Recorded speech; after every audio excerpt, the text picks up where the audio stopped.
Yeah. in your opinion, is the bigger douchebag? Rockhold or Michael Bisping? Luke Rockhold. And Bisping's a pretty big douchebag.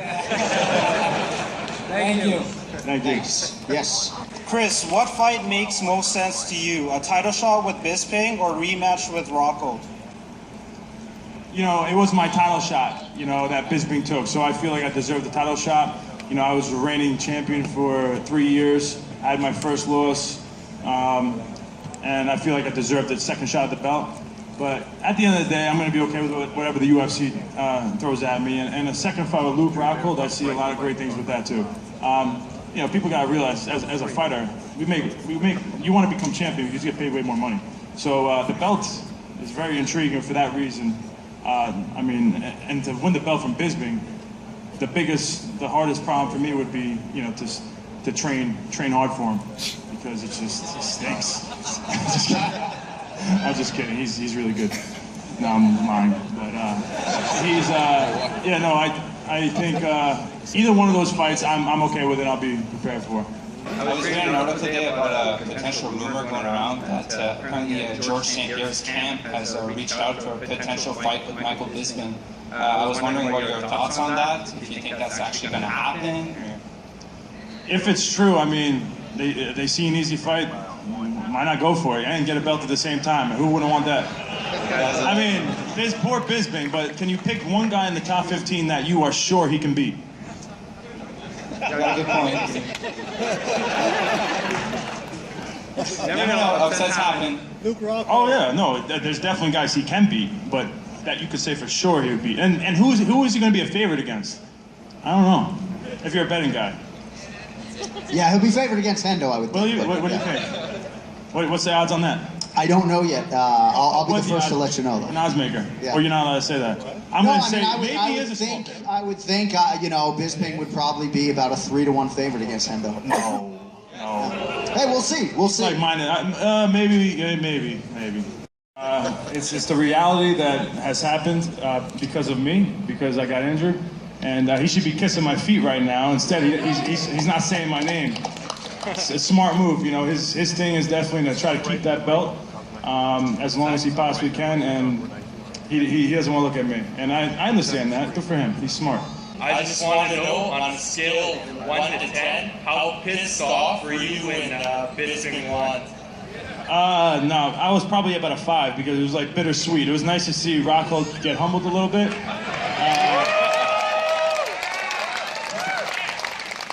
I feel bad that there's that many people clapping for that. And then on the other side, you know, obviously I wanted to be the guy to do that. So, and then even afterwards, I was kind of happy for Bisping. The guy, he had an opportunity again, thanks to me, and he made the most of it. You know. All right, thanks. Question for Weidman. When you fought Silva, how did it initially feel when like his leg wrapped around yours? Like, not after the fact, like initially, like right after it happens, and you're like, you win, you're the champion, like it went around your leg. And also, when are you expected to return to the ring? It felt so good. Can't even explain what it felt like. No, I'm just kidding. But everyone asks that, like, what did it feel like? I'm like, you guys are sick. I don't want to. I think I erased that from my memory. Man, I broke my arm the same way. My pinky touched my elbow, so I seen that, I was laughing. Like, I hope you're not wrapping your hand because your arm's broken, though. I hope you didn't mess that up. Okay. No. And when are you expected to return? November 12th. Was it UFC 205, Madison Square Garden, first event ever in New York. I'll be there. By the way, I just got surgery on my neck 8 days ago. And look, I'm moving around pretty good, right? Woo! Thank you. UFC pays me the big bucks to be here. All right, back over here to the right. Yes, sir. You hurt yourself and injured yourself, like, I think 3 weeks before the fight. What was your mentality when you were going through it? Oh, that was tough. Yeah. It's hard to practice what you preach. Man, that was tough because I've never felt better in my career than I did before this last fight.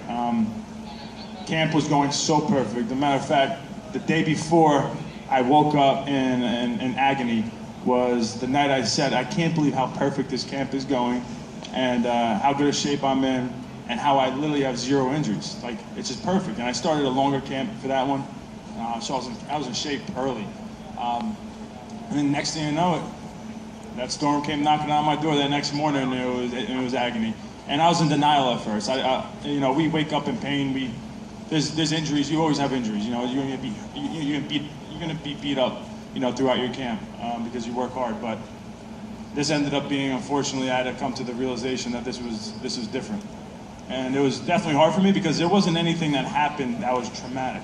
It wasn't like I was in on a takedown and you know, he powerbombed me or whatever it is, and my neck went to spasm. I'm screaming on the floor. Nothing happened. Just happened to be waking up that next morning, and it was my time. My neck said no more for whatever reason. And then about a week went by where I was still trying to train through it. And then at one point, my coaches had to kind of sit me down and tell me, you know, this is, you know, after speaking to obviously a bunch of doctors, I couldn't take the fight. So it was really tough for me to come to that realization because I really believed there was no chance Luke was going to be able to beat me. And I was so excited to you know, it was my first loss ever, and I was so excited to have that redemption match at my fingertips, especially for the belt. It was perfect. And for that to get taken away, it's hard to see the good in it, but there will be good in it. For Weidman, and one of them is, would you rather fight for the title in England against Bisping or rematch Rockhold at MGM? MSG, you mean, right? Oh, Madison Square Garden. Who wrote those notes? I see you looking at your boy like, damn, you screwed me. MGM, not MSG. What, did you write his notes? No. You did, didn't you? You did! I knew it. Psychology major. That's something I actually thought about. I haven't been asked a question from like the UFC or anything like that. It's not something that's been presented to me, but it's something I haven't thought about. Man, it would be hard not to do that New York show, but at the end of the day, it's, I don't know. It depends. It comes down. I don't know. It comes down to money. MSG. I mean, it depends, man. I gotta take care of my family, so if there's way more money in Manchester, that's where I'll be. But if not, there's nothing more I want to do than fight in MSG. So. That's for a beverage. Oh no, it's a bomb. Is that microphone working? Check. 1, 2. This is George St-Pierre. That's pretty cool. I already got Aljo and Stevie to sign it outside. Chris, would you do me the honors after? I got you. Yes. Happy birthday, brother. Thank you, man. I appreciate it. You're the man. Drink 2 of those for me, all right? I will, absolutely. Right, good. Yeah, that's awesome. That's it? No, You forgot your question. Well, you kind of get nervous once you're up here. George St-Pierre. George St-Pierre. Yeah. Basically, Chris, if I could just ask what your thoughts are on the whole Ariel Helwani UFC scandal that happened last weekend. I know you and Ariel seem pretty close. I'm a big fan of Ariel if he's in the house. He's not. Wah, wah. Anyways, They kicked go him out MMA today. hour. So what do you think about that? I just want to know your thoughts on that, where you stand. Was he in the right? Was he in the wrong? Well, you know, I ended up watching the MMA hour when he was giving his explanation and everything. The guy started getting me all teary-eyed. I started watching it, and then about 10 seconds afterwards, my wife turns to me and she says, "Oh, did you see the tweet? He's back in the UFC. Everything's good." I'm like, this guy just made me cry for no damn reason. I was like, I just wasted 2 hours of my life for nothing. But you know, everything. I don't know. I don't know what happened. Obviously, I felt bad for him at the time I sent out a tweet. You know, I don't think there's anybody better than him in the business. But he's back in, everything's good, and yeah, I don't know what else to say. What do you want? What do you want from me? What I want from you, that's all. I joined the team, brother. That's right. That's still my boy. Thank you. Yes.